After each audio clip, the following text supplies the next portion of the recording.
मैं एक कहानी आप लोगों के सामने प्रस्तुत कर रही हूँ। वो देखिए किसी के से आदमी छीन के खा सकता है, लेकिन किसी का भाग्य नहीं छीन सकता है। कोई भी उसका दुश्मन हो चाहे जो हो। तो यही बात हुई, राजा की एक लड़की थी।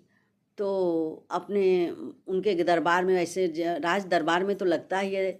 तो वो अपना लगा सभा, और सभा में सभी लोग बैठे थे। और जो गुरुजी उनके मुख्य गुरु थे वो कभी कभी आते थे। तो आए तो दिखाए पंडित जी कुंडली कि देखिए अब हमारी बेटी जो है विवाह योग्य हो गई है, और इसका भाग्य देख के बताइए। तो गुरुजी क्या किए कि देखिए, तो ये था कि भाई उसके भाग्य बड़ा ही प्रबल था। देखते हैं, देखिए लड़की और लड़के का जब मिलन होता है, शादी होती है, तो दोनों का भाग्य मिलता है, और उसी से आदमी आगे बढ़ता है। कोई ऐसा नहीं है कि अकेले भाग, अकेले भाग तो रहता ही है, लेकिन शादी के बाद डबल होता है। तो राजा जो कहें कि देखिए लंबी है कहानी, थोड़ा परेशान न होइएगा। दादी माँ नानी लोग बहुत किस्से सुनाते थे जिससे कि नींद आ जाती थी। तो राजा क्या किए, अब ब्राह्मण के मन में लालच आ गया। कहा अरे इसकी कुंडली तो ऐसा है कि अगर कोई राजा शादी करेगा तो महाराजा बन जाएगा, और महाराजा करेगा तो सम्राट बन जाएगा। ऐसी तो बहुत अच्छी बात है। तो कहे कि देखिए राजा साहब, ये ऐसा है कि लड़की जिससे शादी होगी उसका भाग्य इतना खराब हो जाएगा, मर जाएगा, ये वो बहुत आपदा विपदा आ जाएगी। तो राजा कहे तब क्या करें। तो कहे देखिए इस लड़की को एक संदूक बनवाइए, उसमें बैठा दीजिए, और कुछ गहने उन्हें दे दीजिए कि जो उठाएगा, जो ले जाएगा अपने साथ, तो मान लीजिए विपत्ति भी आएगा तो मान लीजिए शादी ब्याह कर लेगा, इसके बाद विपत्ति भी आएगा तो उस गहने से कुछ आप अपना काम चलाएगा, खाए पिएगा कम से खाने के लिए।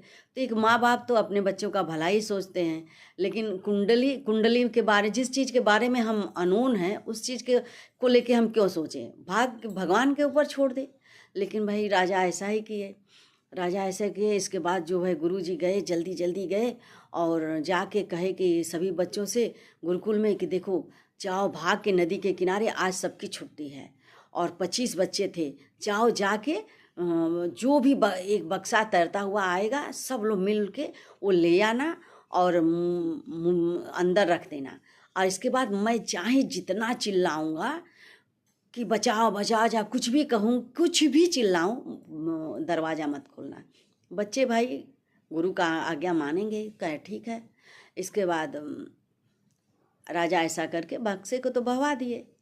अब भैया जंगल में राजकुमार जो थे वो अपने मंत्रीगण और सब सेनाओं के साथ राजा में जंगल में गए थे शिकार खेलने के लिए। तो वहीं उनको प्यास लगी, तो सबके साथ गए और सोचे कि मुंह धुल के पानी पीऊँ। जैसे मुंह पे पानी का छींटा मारे तो देखे तब तक बड़ा बक्सा आ रहा है।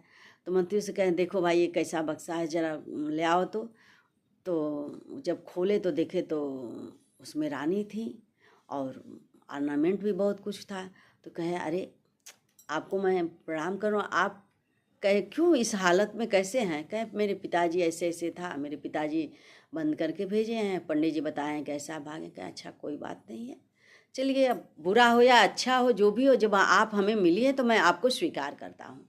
और राजा उनसे शादी कर लिए, और ऑर्नामेंट वगैरह तो ले ही लिए। इसके बाद उन्होंने क्या शिकार किया था, भालू का।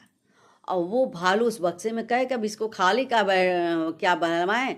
अब भाई हमें तो मिल गया तो दोनों चीज़ तो लेके जाएंगे नहीं। समझदार आदमी वही होता है जो समय बताता है। तो उसने क्या, राजा ने क्या किया कि उस भालू को बक्से में डाल दिया, और इसके बाद अपने घर आए, राजपाट करने लगे, सब कुछ हुआ।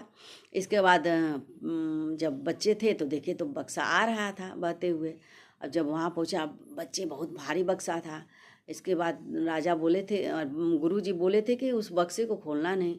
तो बक्से को ले जाके गुरुजी के अंदर कमरे में रख दिए बच्चे, और बाहर से दरवाज़ा बंद कर दिए। अब जब पंडित जी ने बक्सा खोला तो उसमें से भालू। अब भालू जब इतना देर बंद रहेगा, भूख प्यास से तड़पता रहेगा, वो भी घायल रहेगा, तो हमला करेगा ही। तो उसने हमला किया, और हमला किया। अब गुरुजी चिल्लाने लगे चिल्लाने लगे चिल्लाने लगे, बचाओ बचाओ बचाओ। लेकिन वो तो अपने भक्तों से कह ही चुके थे कि खोलना मत। अब बच्चे भाई गुरुजी का आज्ञा मानना ही था। इसके बाद भालू मार के खा गया। तो इसीलिए कहते हैं कि अपनी सोची दूर है, प्रभु सोची तत्काल। भगवान जो करते हैं वही होता है, अपनी दिमाग नहीं लगाना चाहिए, कहीं कहीं भगवान के ऊपर छोड़ देना चाहिए जब अपने समझ में नहीं आए कोई। और लालच बुरी बला है, गुरुजी ने लालच किया, देखिए उसका फल मिला।